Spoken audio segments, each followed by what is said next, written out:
Hi friends, എല്ലാവർക്കും art and ബിയോണ്ടിലേക്ക് ഒരിക്കൽ കൂടി സ്വാഗതം. ഇന്ന് വീണ്ടും കുറച്ച് ഓർക്കിഡ് ചെടികളുമായിട്ടാണ് ഞാൻ വന്നിരിക്കുന്നത്. അത് എൻ്റെ ഒരു 4-5 തരം ഇത്തവണ എല്ലാം പൂവിട്ടു. അത് നിങ്ങളുമായിട്ടൊന്ന് ഷെയർ ചെയ്യാമെന്ന് വിചാരിച്ചു. ഈ മഞ്ഞ ഓർക്കിഡ് നല്ല ഭംഗിയാണ് കാണാൻ, പക്ഷെ എനിക്കൊന്നിൻ്റെയും പേര് അറിയത്തില്ല കേട്ടോ. എന്തായാലും പൂവ് കാണാൻ അത്രയും ഭംഗിയാണ്. ഡെൻഡ്രോബിയം ആണത്. അതുപോലെ ഈ പർപ്പിൾ കളറുള്ള അത് എന്ത് ഭംഗിയാണ് കാണാമെന്നറിയാമോ.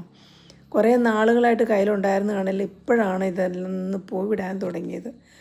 കുറച്ച് ഓർക്കിഡ് ബ്ലൂം എല്ലാം ചെയ്ത് കഴിഞ്ഞപ്പോഴാണ്, അതിന് സ്പ്രേ ചെയ്തപ്പോഴാണ് ഇതെല്ലാം പൂവിടാൻ തുടങ്ങിയത്. ഇതും 2 വെറൈറ്റിയാണ്.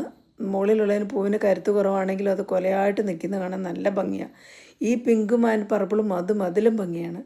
ഇതിൽ കുറേ പൂക്കൾ വിരിഞ്ഞു പോയിട്ട് വീണ്ടും ആ തണ്ടിൽ തന്നെ വീണ്ടും പൂക്കളുണ്ടായി വന്നതാണിത്. അതുപോലെ തന്നെ ഇതൊരു കാക്കപ്പൂ എന്ന് പറയുന്ന ഒരു ചെടിയാണിത്. കാക്കപ്പൂ എന്നാണ് പറയുന്നതെന്ന് എനിക്ക് തോന്നുന്നു. പക്ഷേ ഇതിൻ്റെ വെറൈറ്റി കളേഴ്സുണ്ട് പലയിടത്തും. എനിക്കിതിൻ്റെ 3-4 കളേഴ്സേ ഉള്ളൂ. കളേഴ്സെല്ലാം വെറൈറ്റി. അതിൻ്റെ പൂക്കളുടെ ഉള്ളിലെയും പുറമേയുള്ള കളറുകളുടെ വ്യത്യാസമാണ്. അതിങ്ങനെ ഒരു നിറയെ പൂത്ത് നിൽക്കുമ്പോൾ അതും ഒരു ഭയങ്കര ഭംഗിയാണ് കാണാൻ. കണ്ട അതിൻ്റെ ഉള്ളിൽ ആ യെല്ലോ കളറും ചുറ്റുമുള്ള ആ ബ്ലൂ കളറും കൂടെ കാണുമ്പോൾ അതൊരു എന്താ പറയുക, അത്രയ്ക്കും ഭംഗിയാണ്. നല്ല മുഴുത്ത പൂവായിരിക്കും ചിലത്, പക്ഷെ ചിലത് ചെറിയ പൂക്കളായിരിക്കും. ഇത് അതിൻ്റെ വേറൊരു വെറൈറ്റിയാണ്. അതിന് എല്ലായിടത്തും അതിന് കുറച്ചും കൂടി പെറ്റൽസിന് എന്തോ ഒരു ഫ്രില്ല് വെച്ച പോലെ വേറൊരു രീതിയാണ്. അതങ്ങനെ ഇതിൻ്റെ തന്നെ പിങ്ക് ഉണ്ടാവും. പിന്നെ ആ ബ്ലൂവിൽ തന്നെ ഷെയ്ഡ് വ്യത്യാസമുള്ളതുണ്ട്. പിങ്കുണ്ട്, light pink, dark pink, purple, dark blue, അങ്ങനെ കുറേ ഷെയ്ഡുകൾ ഇതിൻ്റെ ഉണ്ട്. കണ്ട് ഇതൊരു ഡാർക്ക് പിങ്കാണ്. അതിലും ഷെയ്ഡ് കൂടിയതും കുറഞ്ഞതും എല്ലാം ഉണ്ട്. അപ്പോൾ അതെല്ലാം ഇങ്ങനെ നിറഞ്ഞു നിൽക്കുമ്പോഴാണ് നമുക്കതിൻ്റെ ഭംഗി മനസ്സിലാകുന്നത്.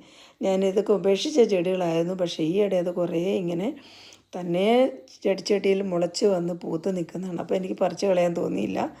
അതുകൊണ്ട് അതിനെ ഇങ്ങനെ നോക്കിക്കൊണ്ടിരിക്കുന്നു. ഇതെല്ലാം വെറൈറ്റിയാണ്, ഓരോന്നും വെറൈറ്റിയാണ്. അതുപോലെ തന്നെ വേറൊരു ചെടിയും കൂടിയുണ്ട്. ശരിക്കും ഒരു ബട്ടർഫ്ലൈ ചെടി എന്ന് പറയുന്ന പോലെ, ബട്ടർഫ്ലൈ ചെടി എന്നാണ് ഞാൻ പറയുന്നത്. അതിലുണ്ടായ പൂവാണിത്. പക്ഷെ അതിനും ഒരു പ്രത്യേക ഭംഗിയാണ്. അപ്പോൾ എല്ലാ പൂക്കളും നിങ്ങൾ കണ്ട് ഇഷ്ടപ്പെട്ടു എന്ന് വിചാരിക്കുന്നു. അപ്പോൾ ഇനി അടുത്ത വീഡിയോയുമായി ഞാൻ വീണ്ടും വരാം. എല്ലാവരും കമൻറ്റ് ചെയ്യണേ.